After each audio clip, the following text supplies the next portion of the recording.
श्रीमद् वाल्मीकि रामायण अरण्य कांड अध्याय 21। शूर्पणखा का खर के पास आकर उन राक्षसों के वध का समाचार बताना और राम का भय दिखाकर उसे युद्ध के लिए उत्तेजित करना। शूर्पणखा को पुनः पृथ्वी पर पड़ी हुई देख अनर्थ के लिए आई हुई उस बहिन से खर ने क्रोधपूर्वक स्पष्ट वाणी में फिर कहा, बहिन, मैंने तुम्हारा प्रिय करने के लिए उस समय बहुत से शूरवीर एवं मांसाहारी राक्षसों को जाने की आज्ञा दे दी थी, अब फिर तुम किस लिए रो रही हो? मैंने जिन राक्षसों को भेजा था वे मेरे भक्त, मुझमें अनुराग रखने वाले और सदा मेरा हित चाहने वाले हैं। वे किसी के मारने पर भी मर नहीं सकते। उनके द्वारा मेरी आज्ञा का पालन न हो, ये भी संभव नहीं है। फिर ऐसा कौन सा कारण उपस्थित हो गया जिसके लिए तुम हा नाथ की पुकार मचाती हुई सांप की तरह धरती पर लौट रही हो? मैं उसे सुनना चाहता हूँ। मेरे जैसे संरक्षक के रहते हुए तुम अनाथ की तरह विलाप क्यों करती हो? उठो उठो, इस तरह लौटो मत, घबराहट छोड़ दो।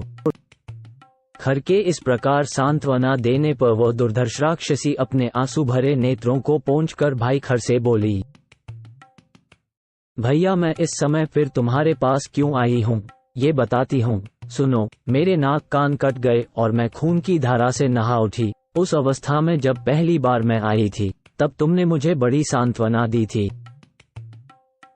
तत्पश्चात मेरा प्रिय करने के लिए लक्ष्मण सहित राम का वध करने के उद्देश्य से तुमने जो वे 14 शूरवीर राक्षस भेजे थे, वे सब के सब अमर्ष में भरकर हाथों में शूल और पट्टिश लिए वहां जा पहुंचे, परंतु राम ने अपने मर्मभेदी बाणों द्वारा उन सबको सम्रांगण में मार गिराया।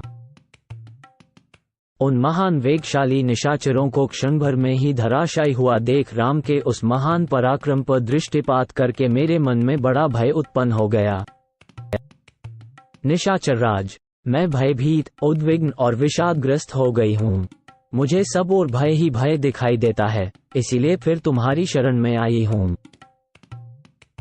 मैं शोक के उस विशाल समुद्र में डूब गई हूँ जहाँ विषादरूपी मगर निवास करते हैं और त्रास की तरंगमालाएं उठती रहती हैं। तुम उस शोक सागर से मेरा उद्धार क्यों नहीं करते हो?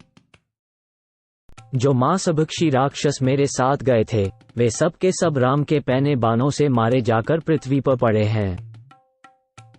राक्षस राज, यदि मुझ पर और उन मरे हुए राक्षसों पर तुम्हें दया आती हो तथा यदि राम के साथ लोहा लेने के लिए तुम में शक्ति और तेज हो तो उन्हें मार डालो, क्योंकि दंडकारण्य में घर बनाकर रहने वाले राम राक्षसों के लिए कंटक है।